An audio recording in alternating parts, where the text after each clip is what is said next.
About 1 hour away from Temelo town is a village of Jahut community.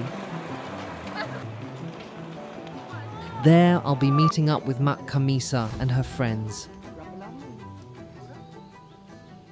Tadi kan saya ada tanya pasal yang suku kaum Jahut kan. Saya terdapat tahu yang kaum Jahut cuma ada di sini sahaja.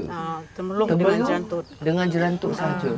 Ada 11 kampung. 11 kampung di Temelung. Di Temelung. Itu yang saya cakap istimewa ni. Kenapa cuma kat Pahang je, cuma kat sini je. Cuma ada dekat Pahang. Boleh ingat ke tak bila kampung ni ditubuhkan? Dah tua dah kampung ni. Sebelum Perang Jepun memang dah ada? Ada.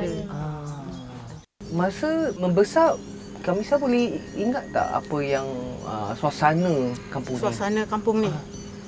Zaman tu jalan ni tak ada. Tak ada?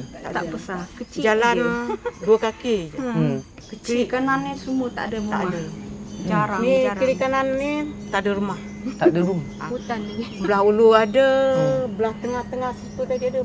Belah hilir baru ada. Semua tak ada. Ni baru ada tersusun. Kanan jalan. Dulu tak ada. Masa tu kawasan hutan? Hutan. Elektrik tak ada, semua pakai kereta. Minum air perigi, angkat kayu api lagi. Lepas tu air angkut dari perigi ganda. Tahu ganda? Pakai kayu. Pakai kayu. Ganda. Pakai kayu. Yang ada elektrik, air semua ni dalam 98. 98. Lepas tu ada perubahan lah sikit.